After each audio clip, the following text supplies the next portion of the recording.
राजधानी भुवनेश्वर रास्ता पार करने को गोटे चलापथ निश्चित आवश्यक जदि कहबा आम फुटवेयर कथा कहबा एवं ताहा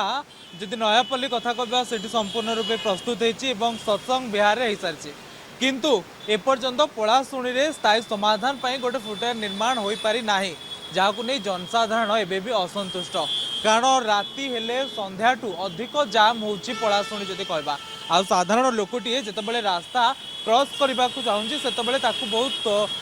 गाड़ीर सामना करा पड़ू निज जीवन दबारे पछघुंचा देवाक पड़ुनी कारण जदि आम कहबा निकट में गोटे बड़ दुर्घटना होता जो आसी जड़े महिला तांकर गाड़ी धक्कार जीवन जाइथिला ये सरकार एपर्यंत कहीं पलाशुणीर कथा भावुना कहीं पलाशुणी गोटे फुटवेयर ओभरब्रिज नहीं बड़ गोटे प्रश्नवाची सृष्टि होती अंपक्ष जदि आम देखा ये फुटवेयर को अनेक लोक व्यवहार करूना कारण लोक मैंने किसी रास्त एपट सेपट निजे चलिकी पलाउं पछे किंतु फुटवेयर व्यवहार करूना फुटवेयर कहीं रही तार उपयोग कौन ताहा नहीं जदि आम कहबा जनसाधारण एपर्यंत सचेतन होना किभली भावे भयर सहित एवं जीवन को बाजी लगे से रास्ता गाड़ी चली जावा समय से रास्ता पारी होती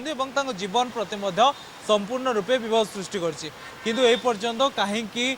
पलाशुणी ब्रिज फुटवेयर ब्रिज हो पारि नहीं प्रश्न उठी आम जब कह पलाशुणी सत्संग बिहार लोक मान सुविधा होती फुटवेयर लोक मैंने व्यवहार कर रास्ता एपटू सेपट अतिक्रम किंतु जो पलाशुणी आवश्यक पड़ी से एपर्यंत हो पारनी चलतु कौन नहीं कहते जनसाधारण कौन कहते आम प्रतिक्रिया नवा केते आवश्यक पड़ुछि गोटे फुटवेयर ओभर ब्रिज से संपर्क आलोचना कर।